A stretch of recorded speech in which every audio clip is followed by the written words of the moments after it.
অরিজিৎ সিং তার টুইটারে শেয়ার করেন। শেয়ার করে তিনি লেখেন, কি দারুণ গান।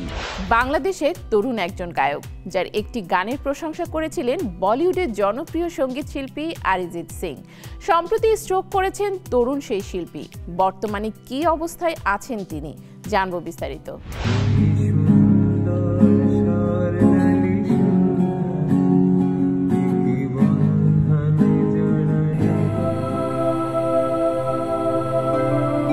যদি আবার দেখা হয় তোমার আমার, ভুলে যেও সব অভিমান ছিল যত ঋণ।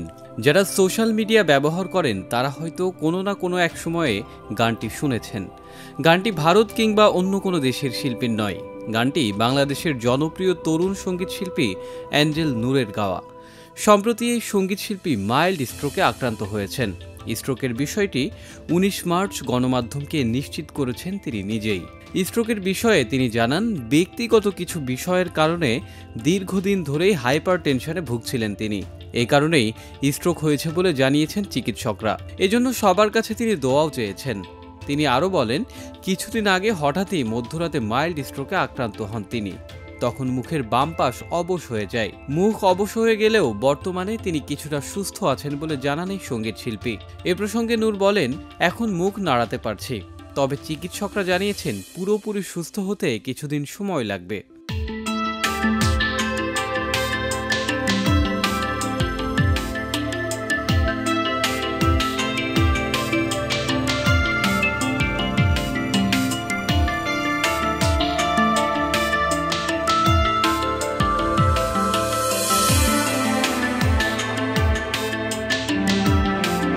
নর্থ সাউথ বিশ্ববিদ্যালয়ের শিক্ষার্থী অ্যাঞ্জেল নূর সোশ্যাল মিডিয়ায় কাভার গান গেয়ে নেটিজেনদের নজরে আসেন। অন্যান্য গানের পাশাপাশি তার লেখা বেশ কিছু জনপ্রিয় গান রয়েছে। সেই গানগুলোর মধ্যে সবচেয়ে জনপ্রিয় যদি আবার শিরোনামের গানটি। এই গানটি ভারতের জনপ্রিয় সঙ্গীত শিল্পী অরিজিৎ সিং তার টুইটারে শেয়ার করেন। শেয়ার করে তিনি লেখেন, কি দারুণ গান। এরপর থেকে আবারও আলোচনায় আসেন এই তরুণ সঙ্গীত শিল্পী। বর্তমানে সামাজিক যোগাযোগ মাধ্যম সহ বিভিন্ন মাধ্যমেই দারুণ জনপ্রিয় তরুণ সঙ্গীত শিল্পী অ্যাঞ্জেল নূর।